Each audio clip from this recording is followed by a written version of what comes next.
नमस्कार प्यारे साथियों, एक बार फिर से स्वागत है आप सभी का।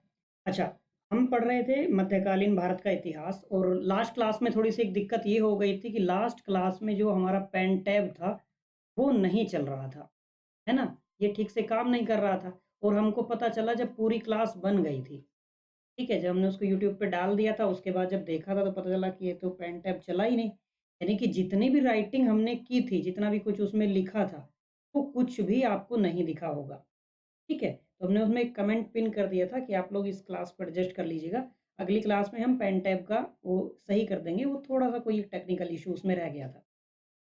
बात क्लियर हो गई, स्पष्ट हो गई इतनी चीज़ें? तो चलिए, पिछली क्लास में जो हमने बात की थी, हमने बहमनी राज्य तक की बात कर ली थी। बहमनी राज्य के बारे में बात कर रहे थे और फिर हमने कहा था कि अब इसको देखना है कि ये जो इसका विभाजन हो जाएगा, उसके बारे में बात करनी है। ठीक है? जो शिहाबुद्दीन महमूद शाह जो सबसे अंतिम मैंने आपको बताया था कि उसके अंतिम समय में क्या हुआ था कि इसलिए आपको थोड़ा-सा याद रखना है कि बहमनी साम्राज्य का विघटन हो गया था। चीज़ें स्पष्ट हो रही है ना इतनी? तो इसीलिए तो हमने उसे याद रखना था। कि भई उसका जो है विभाजन हो रहा है उसके टाइम में। अच्छा विभाजन ये था कि जब जो विरोधी दल होते हैं, जिसमें दक्कनी थे और विदेशी लोग भी थे। तो उन विरोधी दलों की वजह से क्या हो जब राजनीतिक अस्थिरता आती है ना, तो वो कहीं न कहीं राज्य के लिए घातक साबित होती है। ठीक है? आप इसको दिल्ली सल्तनत के बारे में देख सकते हैं। आप इसको मुगल सल्तनत के बारे में देखेंगे, मुगलों के बारे में जब हम देखेंगे ना पूरा मुगल साम्राज्य पढ़ेंगे, तो आप देखेंगे जब-जब राजनीतिक अस्थिरता हुई है, तब-तब उनके सामने समस्या आई है। चीज़ें स्पष्ट है ना? तो यही जब मतभेद चल रहा था शिहाबुद्दीन महमूद शाह के समय में, तो इस मतभेद का लाभ उठाकर जो प्रांतीय राज्यपाल थे, जो गवर्नर थे, जो मैं आपको बताया था ना उसको तरफ़ कहते थे सूबे को। ठीक है? तो जो तरफ़दार थे यानी कि उस सूबे के जो जिसको पूरा होल एंड सोल था, जिसको आप ये कह लीजिए कि जो उनके गवर्नर थे राज्यों के, समझ गए? गवर्नर कह लीजिए या आप उनको राज्यपाल कह लीजिए, बात एक ही है। चीज़ें स्पष्ट हो गई? तो जो तरफ़दार एक शब्द आपको ये मिलेगा तरफ़दार क्योंकि वो सूबा प्रांत के लिए तरफ़ शब्द का प्रयोग हुआ था वहाँ। ठीक है? तो जो ये प्रांतीय राज्यपाल थे इन सभी ने क्या किया अपनी स्वतंत्रता की घोषणा कर दी। तो इसके फलस्वरूप क्या हुआ था कि 5 स्वतंत्र राज्यों में विभाजित हो गया था बहमनी साम्राज्य, जिसके बारे में हमने बात की थी। ठीक है? अब उन पाँचों का हमने थोड़ा-सा ये वर्गीकरण करके आपको दे दिया है कि ये फ्लो चार्ट टाइप की चीज़ें जब रहती है ना, तो वो याद हो जाता है आपको आसानी से। इसलिए इसको बनाते हैं। इसमें समय तो अधिक लगता है बनाने में, लेकिन इसको बनाने का उद्देश्य ये रहता है कि इससे ना चीज़ें याद हो जाती हैं। क्लियर है मेरी बात इतनी? चलिए, तो अब ये जो बहमनी राज्य था, ये 5 स्वतंत्र राज्यों में विभाजित हो गया। कौन-कौन से हैं? एक बीजापुर है, एक अहमदनगर है, एक बरार है, एक गोलकुंडा है और एक बीदर है। ठीक है? अब बीजापुर में जो राजवंश है, कौन-सा राजवंश बीजापुर में आया? आदिल शाही और आदिल शाही राजवंश की स्थापना किसने की? संस्थापक कौन था? तो यूसुफ आदिल शाह था। ठीक है जी, ये आपके लिए याद रखने में आसान होगा, इसलिए हम यहाँ पे लिख रहे हैं। ठीक है? अच्छा एक काम और कर लिए चलिए, यहाँ पे इनका ना सन भी हम लिख देते हैं साथ के साथ। ठीक है? तो बीजापुर का कौन राजवंश आया बीजापुर में? आदिल शाही। संस्थापक कौन था? यूसुफ आदिल शाह था। आपको अगर डेट याद रखनी है तो आप इसमें रख लीजिए 1489। ठीक है जी? कौन से सन की बात है? तो 1489 ईस्वी की बात है। ठीक है जी? फिर अहमदनगर पे आइए, तो राजवंश वहाँ पे कौन-सा था? निज़ाम शाही। संस्थापक कौन है? संस्थापक हैं मलिक अहमद। मलिक अहमद, अहमदनगर राजवंश। ठीक है? 1490 तारीख याद रख लीजिए। स्पष्ट है? बरार पे आइए। बरार में राजवंश कौन-सा है? इमाद शाही। संस्थापक कौन है? फ़तेह-उल्लाह इमाद। कौन है संस्थापक? फ़तेह-उल्लाह इमाद। ठीक है? और सन कौन-सा रख लेंगे आप इसमें? 1490।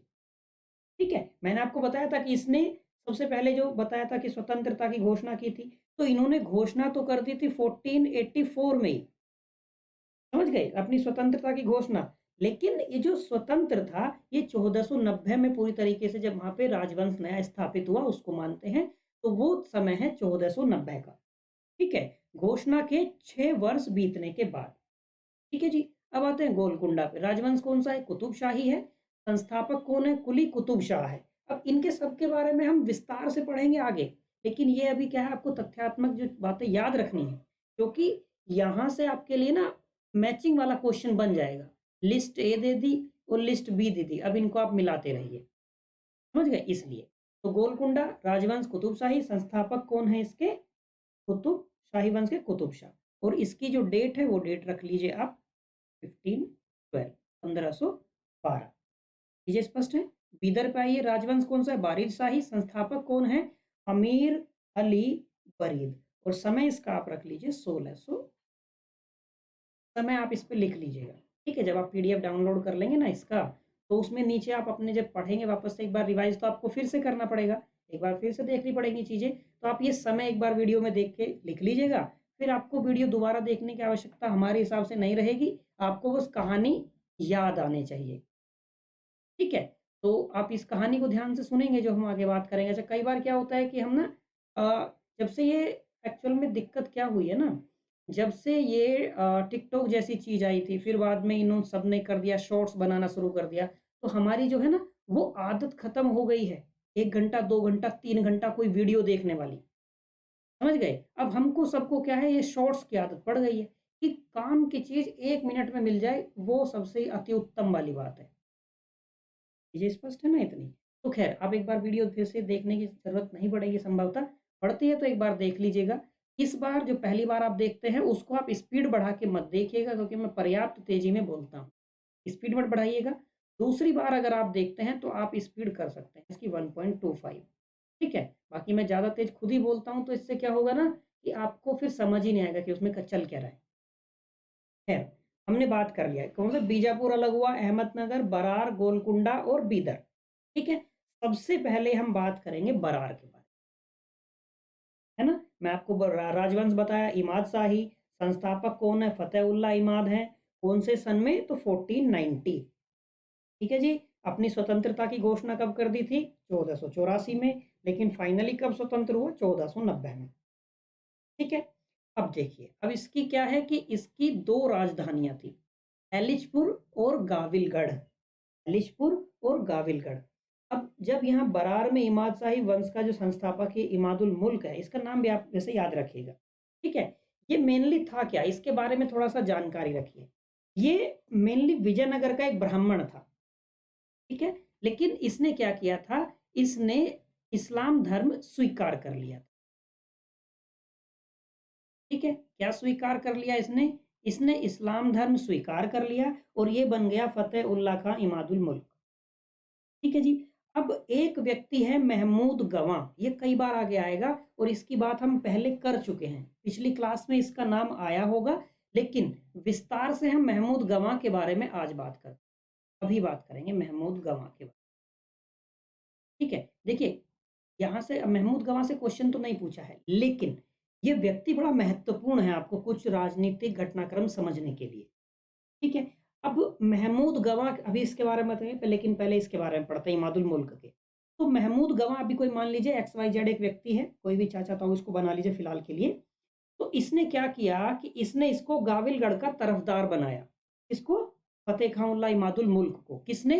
महमूद गवां ने। क्या बना दिया? तरफदार यानी गवर्नर, ठीक है? अब 1504 में इसकी जो है मृत्यु होती है, ठीक है? अब इसके बाद इसका बेटा आता है अलाउद्दीन इमाद शाही, ये उपाधि धारण करता है और बैठ जाता है, ठीक है? और ये क्या करता है, इसका जो बेटा होता है वो अपनी शक्ति के बल पर बरार का विस्तार करता है, ठीक है? तो ये क्रम चलता रहता है, लेकिन अब जब ये विस्तार का क्रम चलेगा तो कहीं न कहीं आपका कोई ना कोई शत्रु भी पैदा हो जाएगा, ठीक है? जब आप अपनी शक्ति के बल पे राज्य को विस्तार करेंगे, बरार को विस्तृत करेंगे, तो आप शक्तिशाली हैं, आपकी जो आने वाली जनरेशन होगी, ये ज़रूरी नहीं है, आवश्यक नहीं है कि वो भी शक्तिशाली रहे, या जितने पराक्रमी सेनापति या सैनिक आपके पास हैं, या जितने एंथुसियास्टिक, जितने राज्य के लिए जान देने वाले वफ़ादार लोग आपके पास हैं, ज़रूरी नहीं कि जब आपकी जनरेशन आए, तो वो लोग उसके प्रति भी उतनी ही हिम्मत से वफ़ादार रहें या एंथुसियास्टिक रहें। चीज़ें स्पष्ट है ना? अब क्या हुआ? अब जैसे इसकी मृत्यु हुई, तो इसका बेटा था दरिया इमाद शाह, वो शासक बना, ठीक है? अब उसके बाद उसका भी बेटा आया एक बुरहान इमाद शाह। तो अब ये घटनाक्रम चलता रहा कि वो कुछ करते नहीं थे, उतने योग्य भी नहीं थे और उतने आप कह सकते हैं कि राजनीतिक स्थिरता भी बना के नहीं रख पा रहे थे, ठीक है? लोगों के साथ में मतभेद हो रहा था, ठीक है? तो अब इनके यहाँ पे जब ऐसे ही शासक बदलते रहे लगातार, तो 1562 के बाद कुछ घटनाक्रम बदलने शुरू हुए। तो यहाँ क्या हुआ, जब लास्ट में वो बुरहान इमाद शाह आता है 1562 में गद्दी पर बैठता है, तो उसके शासन काल में उसका मंत्री था तूफान। ठीक है, बस नाम लिख दे रहा हूँ, याद रखना जरूरी नहीं है। तूफान, ठीक है। अब तूफान क्या करता है कि उसको किले में कैद कर लेता है और गद्दी पर अधिकार कर लेता है। और जब गद्दी पर अधिकार कर लेगा, लास्ट में क्या होता है कि जो अहमदनगर का शासक था मुर्तजा निजाम शाह, आगे आएगा उसके बारे में, ठीक है, अभी फिलहाल बस नाम याद रखिए। तो मुर्तजा निजाम शाह जो है, वो इस इमाद शाह को, जो बुरहान इमाद शाह था, इसको क्या करता है, तूफान ने कैद किया था, तो ये उसको कैद से मुक्त करवा देता है। ठीक है जी। अब जब कैद से मुक्त करवा लिया, तो बदले में वो कुछ तो लेगा, है ना, कि भाई जैसे वो डायलॉग है कि तू मुंबई से मांडवा आया है मुंबई को बेचने, बदले में कुछ तो चाहता होगा। तो क्या कहता है विजय, विजय दीनानाथ चौहान कहता है मांडवा है। तो इसी तरीके से भाई उसको भी तो बदले में कुछ चाहिएगा कि वो तुमको कैद से रिहा करा रहा है। तो 1574 में क्या होता है कि वो बरार को ही अहमदनगर में मिला लेता। ठीक है जी। तो बरार का जो स्वतंत्र अस्तित्व था वो समाप्त हो जाता है। चीजें स्पष्ट हो गई। तो बरार का स्वतंत्र अस्तित्व कब समाप्त हो गया, 1574 में। कब समाप्त हो गया, 1574 में। कब आजाद हुआ था, 1490 को। आजादी की घोषणा कब किया था, 1484 को। चीजें स्पष्ट हो गई बरार के बारे में। चलिए अब बात करेंगे जो उस व्यक्ति का जो नाम आया था, महमूद गवाह। बड़ा इंपॉर्टेंट व्यक्ति है, इसके बारे में आप थोड़ा सा कहानी सुनिए, इंटरेस्ट लगेगा आपको, इसके बारे में जानने की आपकी रुचि भी बन जाएगी। तो देखिए चीजें कहाँ से शुरू चल रही थी, चीजें चल रही थी उस समय की जब बहमनी साम्राज्य मतलब ठीक ठाक स्थिति में चल रहा था, जब ठीक ठाक चीजें चल रही थी तब के बारे में। अब देखिए हमने यहाँ पे क्या हुआ था कि हमने अलाउद्दीन अहमद द्वितीय तक के बारे में पढ़ा था, ठीक है। हमने जैसे आपको पूरा सब चीजें बताया था। तो एक व्यक्ति आया था शिहाबुद्दीन अहमद प्रथम, मैंने कहा था कि इनके बारे में ज्यादा चीजें हैं नहीं, ठीक है। उससे पहले ताजुद्दीन फिरोज शाह के बारे में मैंने आपको बताया, फिरोजाबाद की स्थापना करता है, खगोल शास्त्र के अध्ययन को बढ़ावा देता है, दौलताबाद में जंतर मंतर बनवाता है, ठीक है। तो उसके बाद शिहाबुद्दीन अहमद प्रथम आता है, 1422 से 46 तक रहता है, मैंने आपको बस इसका समय बता दिया था, ठीक है। फिर उसके बाद एक व्यक्ति आता है अलाउद्दीन अहमद द्वितीय, है, इसको आप थोड़ा सा याद रखेंगे। फिर इसके बाद एक व्यक्ति आता है हुमायूं, और उसके बाद आता है निजाम शाह। ठीक है, ये नाम इसलिए बताए क्योंकि जब महमूद गवाह के बारे में आप जानेंगे तो आपको ये नाम फिर से सुनाई देंगे, तो आपको परिचित से लगे। ठीक है, देखिए महमूद गवाह जो था ये एक्चुअली जन्म से ईरानी था, ये जन्म से ईरानी था। ये व्यापार करने के उद्देश्य से पहले बहमनी राज्य में आया था। क्या करने आया था जी, ये व्यापार करने से कहा जाता है बहमनी राज्य, ठीक है, बहमनी राज्य में आ जाता है। अब जब ये बहमनी राज्य में आता है तो ये थोड़ा सा कुछ दिन स्ट्रगल करता है, अपनी गतिविधियों में, दूसरी गतिविधियों में इन्वॉल्व होता है, और फिर धीरे धीरे क्या होता है कि राजनीतिक गतिविधियों में शामिल होने लगता है, ठीक है, राजनीतिक गतिविधियों में शामिल होने लगता है। और इसकी परिणति अंत में ये होती है कि ये बहमनी राज्य का सबसे योग्य प्रधानमंत्री साबित होता है, ठीक है, वजीर साबित होता है, योग्यतम। और उससे पहले ये उनका सेनापति भी एक योग्य कहलाता है, उनका राजनीतिक सलाहकार भी था। इसने बहुत सारी जो बहमनी साम्राज्य की जो राजनीतिक समस्याएं थी उनका निराकरण कर दिया था, ठीक है। अब चलिए अब मैं आपको बताता हूँ कि मैंने जो आपको ये नाम बताया ये क्यों बताया। देखिए सुल्तान अलाउद्दीन अहमद द्वितीय जो था, सुल्तान अलाउद्दीन अहमद द्वितीय, उसका समय है 1436 से 58, हम इतना पीछे अभी चले गए हैं, ठीक है। इसके समय की हम बात कर रहे हैं। तो इसका जब शासन काल आता है तो ये इसके शासन काल में पहली बार महमूद गवाह का उल्लेख मिलता है कि कहीं उसके बारे में जानकारी लिखित में मिलती है। क्यों मिलती है, क्योंकि तब क्या हुआ था, इसको ना रिकॉग्नाइज होना शुरू हो गया था कि भाई राज्य के लिए काम करता एक व्यक्ति है जो राजनीतिक समस्याएं भी सुलझा देता है और सैनिक दमखम भी रखता है, ठीक है। तो इसका जब कद थोड़ा बड़ा हो जाता है तो ये क्या होता है, सुल्तान अलाउद्दीन अहमद द्वितीय के समय में इसको नालगोंडा का विद्रोह दमन करने के लिए नियुक्त किया जाता है। ठीक है? अब आपको अगर स्पेशली भेजा जाए एक तरीके से डेप्यूटेशन पे कि जाइए वहाँ पे सब चीज़ें आप ठीक करके आइए, जो विद्रोह है उसका दमन कर दीजिए, तो यहाँ से आपका उत्कर्ष जो है वो आरंभ होता है। ये स्पष्ट है? फिर जब ये इसका इस तरीके से रिकॉग्नाइज़ होना शुरू हो गया, इसको पद मिलना शुरू हो गया, इज़्ज़त मिलनी शुरू हो गई, राज्य में इसका नाम हुआ। अब यहाँ से क्या होता है कि जब ये जो अलाउद्दीन था ये मर जाता है, अहमद द्वितीय। इसके बाद एक व्यक्ति शासक बनता है हुमायूँ। वो हुमायूँ नहीं, दूसरा हुमायूँ है। 1458 से 61 तक रहता है ये। ठीक है? हालाँकि इस हुमायूँ की उपाधि थी जालिम, लोग उसकी क्रूरता के कारण कहते थे। और हाँ, इसके बारे में याद रखिएगा कि इस हुमायूँ को दक्कन का नीरो कहा जाता था। नीरो इसलिए कि वो आलसी स्वभाव का था। समझ गए आप मेरी बात को? तो अब ये जब अलाउद्दीन अहमद द्वितीय था, वो अपने जीते जी क्या करता है कि अपने ज्येष्ठ पुत्र हुमायूँ को अपना उत्तराधिकारी नियुक्त कर देता है। ठीक है? और तुरंत पश्चात हुमायूँ जो है, वो महमूद गवाह को अपने राज्य का प्रधानमंत्री, अपना वज़ीर नियुक्त कर लेता है। कुछ उपाधियाँ वग़ैरह दी जाती हैं, ठीक है? और इसका नाम इसलिए भी था कि ये नालगोंडा वाले उस दमन में गया था, फिर उसके बाद इसको क्या होता है कि तेलंगाना में 2 विद्रोह होते हैं, उनका भी दमन ये जो महमूद गवाह था, वो बड़ी बेरहमी के साथ करता है, बड़ी क्रूरता से करता है, ठीक है? फिर क्या होता है 1461 में जो हुमायूँ है, उसकी मृत्यु हो जाती है। ठीक है? लेकिन ये भी क्या करता है अपने जीवन काल में इसका हुमायूँ का बड़ा बेटा था निज़ाम शाह और निज़ाम शाह की उम्र केवल 8 वर्ष थी जब हुमायूँ मरता है। तो उस समय वो अपने बेटे को उत्तराधिकारी घोषित कर चुका होता है। ठीक है? तो इसलिए हुमायूँ अब देखिए हुमायूँ भी बहुत कम एज में रहा। जैसे 1461 से वो गद्दी पर बैठा और 63 में उसकी भी मृत्यु हो गई। तो अल्पायु में ही ये भी चला गया। चीज़ें स्पष्ट है ना?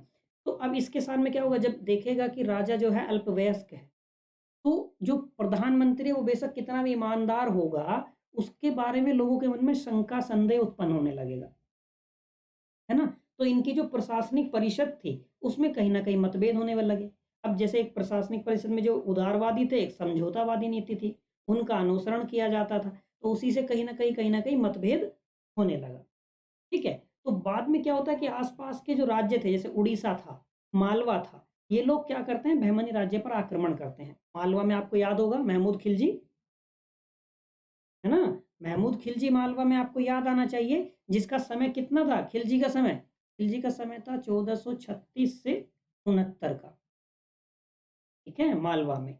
अब खिलजी के टाइम जब आपको खिलजी याद आता है, तो आपको एक चीज़ याद आनी चाहिए कि भई ये 15वीं सदी का सुल्तान है, मालवा सल्तनत का एकदम कर्ता-धर्ता है ना? और मालवा क्या था? मालवा सल्तनत एक्चुअल में एक तुर्की राज्य था, जो आज की डेट में बात बात करें तो मध्य प्रदेश में है ना? और जब इसका नाम आता है महमूद खिलजी का, तो हमारे दिमाग में आता है एकदम वो चंपानेर वाली संधि, जो वो कुंभा को हराने के लिए करते हैं, लेकिन खुद ही उनको मुँह की खानी पड़ती है, वो। ठीक है? वो होता है।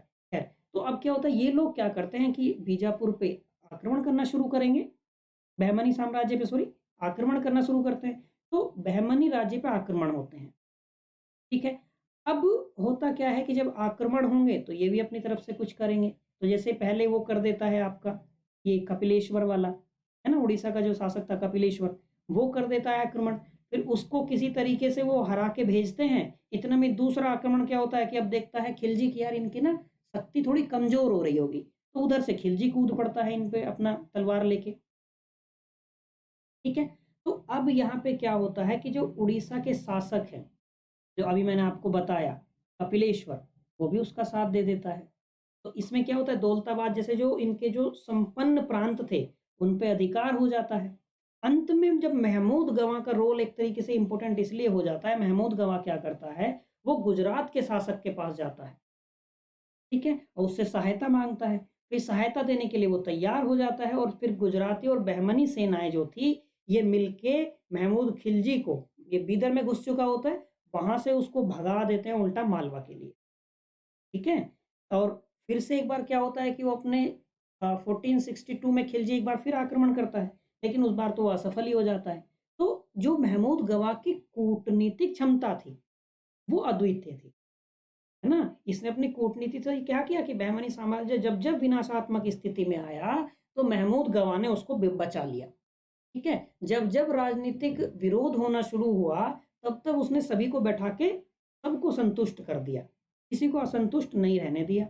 और जब जब आपके जो लोग हैं असंतुष्टि उनकी प्रस्फुटित होती रहेगी, उनकी असंतोष को रिसने का मार्ग मिलता रहेगा, तो एक बड़ा विद्रोह नहीं होगा। ठीक है, तो इसके बाद क्या होता है, जैसे ही हुमायूं के बाद निजाम शाह आता है तो निजाम शाह के समय में ही महमूद गवा का जो प्रभुत्व था वो बहुत तेजी से बढ़ने लगता है। ठीक है, लेकिन कुछ ही समय में ही 3 ही साल वो शासन कर पाता है निजाम शाह, तो वो आपका ये 1463 में मर जाता है निजाम शाह। ठीक है, उसके बाद आता है शमसुद्दीन मोहम्मद तृतीय, जो 63 से 82 1463 से 82 तक रहता है। ठीक है, अब ये थोड़ा सा इसलिए मैं इसके बारे में बता रहा हूँ क्योंकि शमसुद्दीन इसके समय में क्या होता है कि जो इसका भी प्रधानमंत्री रहा तृतीय के समय में भी। लेकिन अब क्या होगा देखिए, जब जब कोई व्यक्ति लगातार किसी बड़े पद पर रहेगा, प्रधानमंत्री मान लीजिए, वजीर मान लीजिए, इस पद पर वो लगातार बना आ रहा है, उसका कद जो है लगातार बढ़ते जा रहा है, उसकी शक्ति जो है लगातार बढ़ते जा रही है, राज्य में उसका वर्चस्व बढ़ता जा रहा है। तो ये स्वाभाविक है कि वो अपने अनेक शत्रु पाल लेगा, राज्य के अंदर भी और राज्य के बाहर भी। है? तो ऐसे ही हुआ। अब शमसुद्दीन अहमद तृतीय जो था, इसके जो है लोगों ने कान भरना शुरू कर दिया।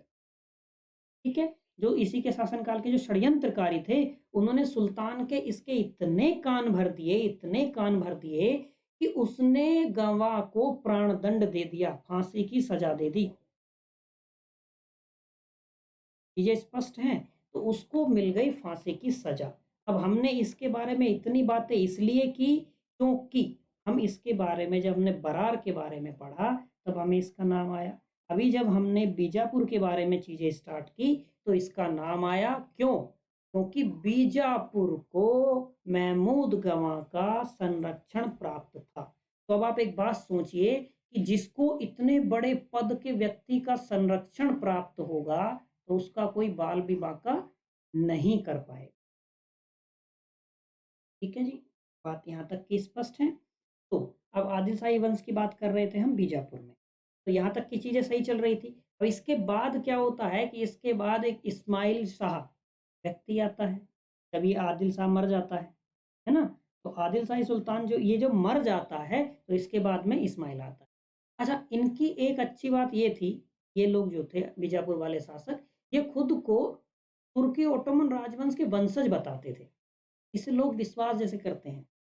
ठीक है, गोल गुंबद का जो निर्माण है वो भी ये आदिल शाह करवाता है। अभी इसके बारे में एक बहुत महत्वपूर्ण तथ्य आपको याद कराऊंगा। ठीक है, ये संसार का दूसरा बड़ा गुंबद है और इसकी सबसे अच्छी बात यह है कि इसके जो अनुपात हैं उनमें संगति है, मतलब एक जैसे हैं। आज भी वर्तमान में भी ये बीजापुर में ही है। ठीक है, अच्छा, मैं आपको ये इसके बारे में बता रहा था कि देखिए, आपको याद आएगा जब हम बात करते हैं आधुनिक भारत के इतिहास में, पुर्तगाली कंपनी जब भारत आती है तो 1510 में आपको पता होगा कि भाई वो गोवा पे अधिकार करते हैं।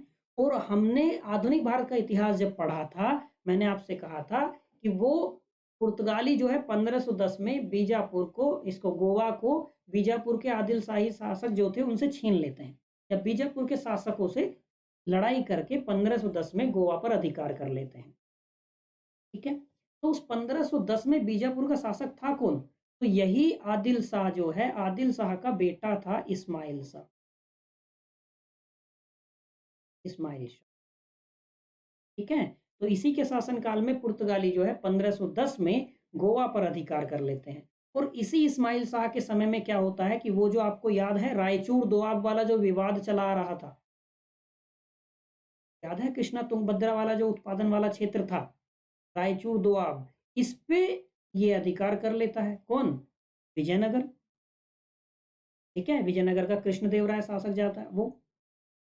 ये स्पष्ट है।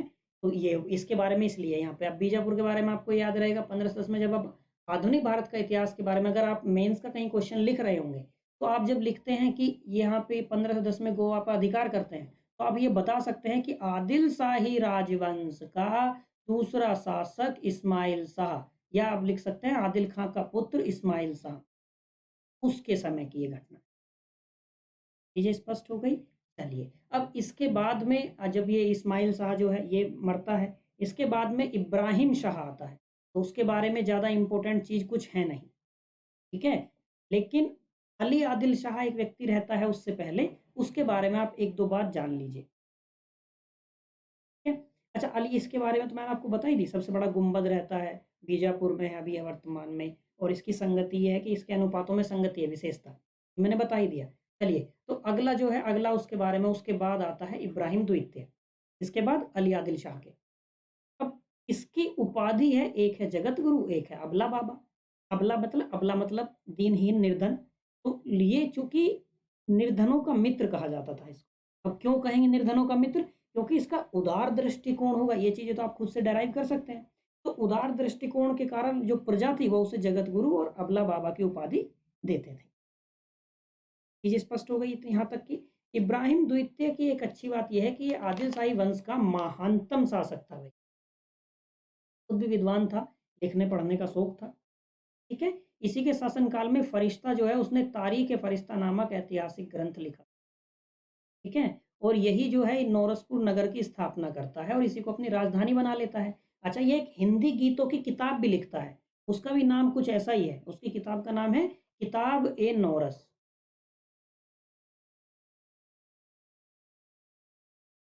ठीक है? किताब ए नौरस, ये एक गीत संग्रह है हिंदी का। ठीक है जी? अच्छा, इसके बारे में इतनी बात हो गई। इसके बाद में इसका पुत्र आता है मोहम्मद, फिर एक और आता है अली आदिल शाह, फिर आता है सिकंदर शाह, जिसके बारे में कुछ तथ्यात्मक जानकारी आपको थोड़ी-सी याद रख लेनी चाहिए क्योंकि मराठों से थोड़ा-थोड़ा जुड़ता है ये, ठीक है? तो ये, और दूसरी बात ये है कि ये बीजापुर के आदिल शाही वंश का अंतिम शासक है, सिकंदर शाह, तो इसलिए भी थोड़ा ज़रूरी हो जाता है याद रखना। ये स्पष्ट है? तो इसके शासनकाल की जो महत्वपूर्ण घटना है वो ये कि 1674 में शिवाजी ने रायगढ़ में छत्रपति के रूप में अपना राज्याभिषेक किया। तो ये हमने आपको जब हमने मराठा वाली क्लास पढ़ी है आधुनिक भारत के इतिहास में, स्पेक्ट्रम वाली किताब की जो समरी है, तो उसमें हमने ये तथ्य पढ़ा है। तो अब आपको याद आ जाएगा कि उस समय बीजापुर के आदिल शाही वंश का शासक कौन था? तो सिकंदर शाह था। ठीक है? अब 1681 में क्या होता है, देखिए जब औरंगज़ेब के बारे में पढ़ेंगे तो हम ये चीज़ें फिर से एक बार सामने आएँगी। उस समय यहाँ पे ये था, यहाँ पे ये था, जब मुगल ये कर रहे थे तो दक्षिण में ये चल रहा था, वो फिर से एक बार चीज़ें आएँगी। तो इसी के समय क्या होता है कि 1681 में औरंगज़ेब क्या है, दक्षिण जाता है ना? अब दक्षिण जाने का उसका पहला लक्ष्य था बीजापुर और गोलकुंडा को जीतना, ठीक है? अब 1686 में वो क्या करता है, बीजापुर अधिकार कर लेता है और उसको अपने साम्राज्य में मिला लेता है। तो आपको ये भी याद रहेगा कि बीजापुर का स्वतंत्र अस्तित्व कब समाप्त हो गया? 1686 में। वो कहाँ जाके मिल गया? वो मुगल साम्राज्य में मिला लिया गया। और किसके द्वारा सब मिला लिया गया? तो औरंगज़ेब के दक्षिण अभियान में 1681 में औरंगज़ेब दक्षिण अभियान के लिए जाता है। ठीक है जी? बातें यहाँ तक की स्पष्ट हो गई? तो हमने किसके बारे में पढ़ लिया? हमने बीजापुर के बारे में भी पढ़ लिया।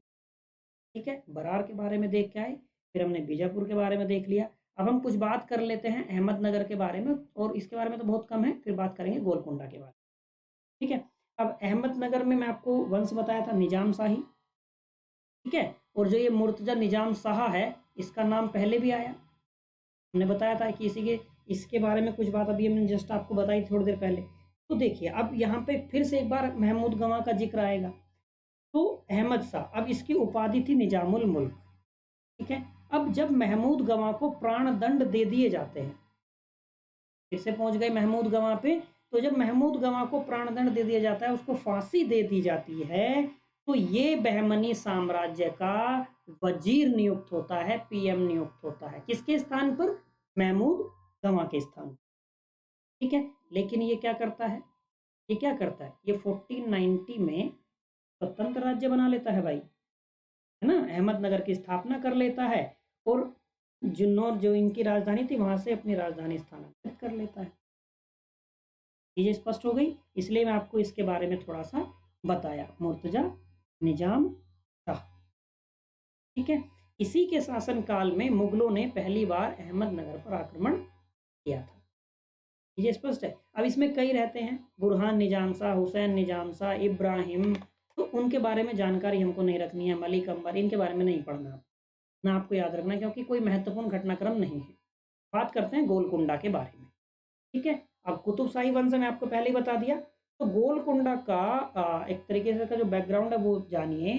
जो पहले वारंगल था, ठीक है? यानी कि गोलकुंडा का जो मुस्लिम राज्य था वारंगल, उसके पुराने हिंदू राज्य के जो खंडर थे, उस पर ये स्थापित हुआ था, ठीक है? यानी कि बहमनी साम्राज्य के तेलंगाना प्रांत की राजधानी हुआ करता था, जिसको पहले ना तिलंग कहा जाता था उस समय पे, तेलंगाना को, ठीक है जी? तो और एक बात और थी कि गोलकुंडा में ये कहा जाता था कि बौद्धिकों का वास होता, या एक एक बार ये प्रश्न भी पूछा गया था, ठीक है? कि गोलकुंडा के साहित्यकारों का जो सॉरी, जो साहित्यकारों का बौद्धिक क्रीड़ा स्थल था, वो कौन सा स्थान था, ठीक है? तो पहले कहा जाता था कि गोलकुंडा में बौद्धिकों का वास होता है। फिर ये प्रश्न बन गया कि बौद्धिक क्रीड़ा स्थल, यानी कि जहाँ पे वो अपनी बौद्धिक क्रीड़ा करते हैं या अपनी जो कला है उसका प्रदर्शन करते हैं, कुछ लिखते हैं, कुछ सर्च करते हैं, ये सब चीज़ें, ठीक है? तो गोलकुंडा साहित्यकारों का बौद्धिक क्रीड़ा स्थल था, ये याद रखिएगा, तथ्यात्मक जानकारी बेहद महत्वपूर्ण, ठीक है? और ये हीरो का विश्व प्रसिद्ध बाजार भी था, हीरो का, ठीक है? अब आप इसको कहीं थोड़ा-थोड़ा रिलेट करके देखेंगे कि क्यों ऐसा होता गया कि हमारे जो प्रांत थे, जो सूबे थे, उनकी तरफ अंग्रेज आकर्षित होते गए। तो धन, संपदा, ये जो खान थी, ये हीरे की खान यहीं पे हो गई, तो सीधी-सी बात है उनका ध्यान जाएगा। अब उनको दिख गया कि वहाँ पे बंदरगाह भी है ये। चीज़ें स्पष्ट हो रही है ना इतनी? तो इसलिए। अब जैसे ये मछलीपट्टनम है या मछलीपट्टनम कहा जाता था। तो मछलीपट्टनम जो है कुतुबशाही साम्राज्य का विश्व प्रसिद्ध बंदरगाह था भाई। है आपको? तो जैसे ही वो आते हैं, तो वो धीरे-धीरे करके 1608 से घटनाक्रम शुरू होता है, फिर 1611 तक जाता है, फिर 1613 तक जाता है। तो आप देखते हैं धीरे-धीरे, धीरे-धीरे करके अंग्रेज़ क्या करते हैं? सब पे अपना अधिकार करते हैं, तो उनमें से एक मसूलीपट्टनम भी था, ठीक है? तो आपको याद आएगा क्योंकि ये बंदरगाह था, समझ गए? और उनका काम तो क्या था? उनका काम था यहाँ से चीज़ें एक्सपोर्ट करना, मेन उद्देश्य ये था। आर्थिक हित है, आर्थिक लाभ लेना है। ये स्पष्ट हो रही है ना? तो मछलीपट्टनम या मसूलीपट्टनम भी आपको मिलता है, ये कुतुब शाही साम्राज्य का विश्व प्रसिद्ध बंदरगाह था। ठीक है जी? अब जो ये गोलकुंडा के कुतुब शाही वंश का संस्थापक है, कुली कुतुब शाह, ये एक टर्की स्लेव था, एक तुर्की दास था। ठीक है? जो बहमनी शासक थे, उन्होंने इसे क्या किया था? उन्होंने इसे तेलंगाना का सूबेदार नियुक्त किया था। सूबेदार, ठीक है? अब भाई दास था तो इसी तरीके से पहले सैनिक के रूप में भर्ती हुआ, फिर उसकी प्रगति हुई, फिर प्रगति हुई, फिर प्रगति हुई, तो ये सूबेदार तक पहुँच गया, ठीक है? और इसको क्या हुआ, इसको कुतुबुल मुल्क की उपाधि मिल गई, है ना? 1543 में क्या होता है कि इसके बेटा जमशेद जो है, ये ही इसको मार देता है, ठीक है? तो ये अब चूँकि सब लोग कहते हैं कि अपने बाप को मारते, हालाँकि इतिहास में ये चीज़ें बहुत बार है कि उसने अपने बाप को मारा, उसने अपने बाप को मारा। लेकिन ये अपने पिता का हत्यारा होने के कारण इसका जो शासन है, वो अलोकप्रिय रहता है, लोग उसे पसंद नहीं करते, ठीक है? तो इसीलिए क्या होता है कि जो राज्य के जो अमीर लोग थे, वो अमीर लोग क्या करते हैं, अमीर लोग इसे गद्दी से उतार देते हैं और इब्राहिम को सुल्तान घोषित कर देते हैं, ठीक है? खैर इसके बारे में 2-3 बातें जो थी बस वही जानने लायक, ठीक है? अब जब यहाँ से इसके बाद में क्या होता है कि कुतुब शाह की उपाधि धारण करता है, तो इब्राहिम पहला शासक था, जिसको अब अमीर जो थे, राज्य के जो अमीर थे, वो इसको गद्दी पर बैठा देते हैं, इब्राहिम को, ठीक है? तो ये एक फैक्ट हो गया, इसके बारे में याद रखने। इसके बाद में मोहम्मद कुली बनता है, 1580 में जब इसकी इब्राहिम की मृत्यु हो जाती है, 1580 में, ठीक है? तो उसके बाद क्या होता है कि मोहम्मद कुली शासक बनता है ना? और मोहम्मद कुली को थोड़ा-सा गोलकुंडा के इतिहास में ना एक अलग स्थान प्राप्त है। ये स्पष्ट है? मोहम्मद कुली। तो इसके बारे में कुछ बातें आप याद रख लीजिए। जैसे हैदराबाद का संस्थापक था भई, है ना? और हैदराबाद की जो 4 मीनार है, उसका निर्माण करवाया था इसने, है ना? अब इसकी 4 मीनार की गणना जो है भारत के भव्यतम इमारतों में की जाती है ना? इसने दक्कनी उर्दू में लिखित जो प्रथम काव्य संग्रह, वैसे इनको काव्य संग्रह नहीं, इनको दीवान बोला जाता है, जो गज़लें होती हैं, है ना? उसकी रचना की और उर्दू और तेलुगु को भी ये समान रूप से संरक्षण देता था। ठीक है जी? इसको एक जन्मदाता भी कहा जाता है, किस चीज़ का? दक्कनी उर्दू या हिंदवी। हिंदवी यानी कि जो आज की जो उर्दू है उसका जो आदि रूप है, प्राचीन रूप है, ठीक है? उसका जन्मदाता कहा जाता है। चीज़ें स्पष्ट हो गई? 1612 में ये मर जाता है, ठीक है? उसके बाद इसका भतीजा आता है मोहम्मद गद्दी पर, लेकिन उसके बारे में हमको बस इतना याद रखना है कि वो अंतिम शासक था, बस बाकी कुछ नहीं, उसका भतीजा था। चीज़ें स्पष्ट हो गई? चलिए, अब हम चलेंगे किसकी तरफ? हम चलेंगे बीदर की तरफ। बीदर के बारे में कुछ जान लेते हैं। तो बीदर में कौन-सा वंश है? वारिद शाही। संस्थापक कौन है? अमीर अली वारिद, ये हमने आपको बताया था। इसके बारे में इम्पोर्टेंट बात ये है कि भई इसको दक्कन का लोमड़ी कहा जाता था। इम्पोर्टेंट फैक्ट है, खास करके यूपी पीसीएस जैसे एग्ज़ाम। चीज़ें स्पष्ट हो गई? जब 15 अब यहाँ से इसकी क्या स्टार्टिंग होती है, 1527 में जो अंतिम बहमनी शासक था कलीमुल्ला, मैंने आपको पहले बताया था उसके बारे में पिछले वाली क्लास में। तो कलीमुल्ला जो है राजधानी छोड़ के चला जाता है बीदर को। तो ये क्या करता है कि बीदर में अपनी स्वतंत्रता की घोषणा कर देता है और वारिद शाही के नाम से एक नया वंश जो है पूरा, उसकी स्थापना। चीज़ें यहाँ तक की स्पष्ट हैं? तो मुझे उम्मीद है कि आपको इन सब के बारे में जानकारी जो है अच्छी लगी होगी। आज की क्लास में हम इतना ही रखते हैं। हमारा अगली क्लास का क्या है? तो अगली क्लास में हमें किसके बारे में पढ़ना है? अगली क्लास में हम पढ़ेंगे विजयनगर के बारे में। बताया था पहले ही, एक क्लास हम इन उत्तरवर्ती राज्यों के बारे में करेंगे, फिर हम विजयनगर पे आ जाएँगे। ठीक है? हरिहर एवं बुक्का, बहुत इम्पोर्टेंट टॉपिक है विजयनगर। विजयनगर के बारे में आपको अच्छे से पढ़ना है। संगम वंश, ये सब जानकारी आपको लेनी है। हरिहर प्रथम आएगा, फिर बुक्का प्रथम आएगा और फिर बेहद महत्वपूर्ण व्यक्ति जो आपको विजयनगर साम्राज्य का हमेशा याद रहेगा, आधुनिक भारत के इतिहास तक आपका पीछा नहीं छोड़ेगा, कृष्णदेव राय।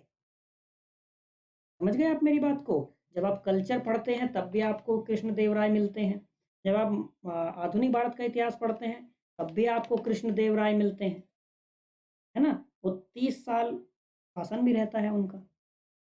1509 से लेके वो 29 तक वो रहते हैं, 20 साल के आसपास उनका शासन रहता है, 29 साल।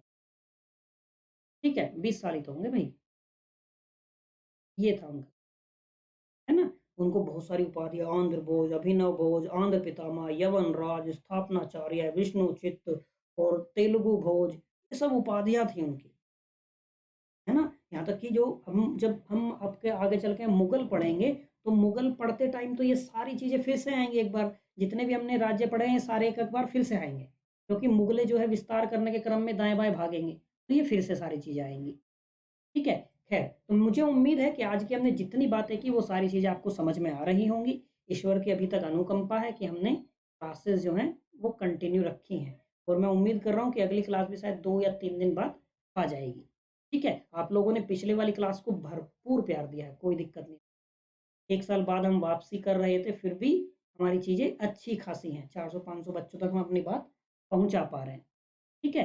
तो कोई डाउट हो तो आपको क्या करना है, आपको कमेंट कर देना है। ठीक है जी? और अगर क्लास समझ में आई है आपको थोड़ी-सी भी तो आपको लाइक कर देना है, कुछ भी नया सीखा है तो। कोई दोस्त और है तो आप उस तक इसको पहुँचा दीजिए। अगर पहली बार देख रहे हो तो क्या कर लेना, ये काम भी तो आपका ज़रूरी है। आपको ये भी तो करना है, जो भी है सब्सक्राइब कर देना इसको। ठीक है भई? अगर आपको इसका पीडीएफ की ज़रूरत होगा तो टेलीग्राम का आपको लिंक मिल जाएगा। कहाँ मिल जाएगा जी? डिस्क्रिप्शन में मिल जाएगा।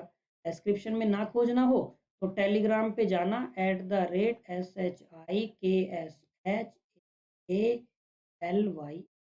शिक्षा, ये सर्च कर लेना टेलीग्राम पे जाके, वहाँ आपको चीज़ें मिल जाएँगी। वहाँ पे और जो पुरानी पीडीएफ पड़ी हैं, वो भी देख लेना, जो आपके काम का हो वो उसमें से लेके प्रयोग कर लेना। ठीक है जी? अगर कोई डाउट रह जाए तो कमेंट में बता दीजिएगा या क्लास का जो भी पार्ट आपको बहुत अच्छा लगा हो। हाँ, महमूद गवाह के बारे में जानकारी जो आपको मिली वो कैसी लगी ये कमेंट करके ज़रूर बता देना। ठीक है? मिलते हैं अगली क्लास में, till then bye bye, have a nice day.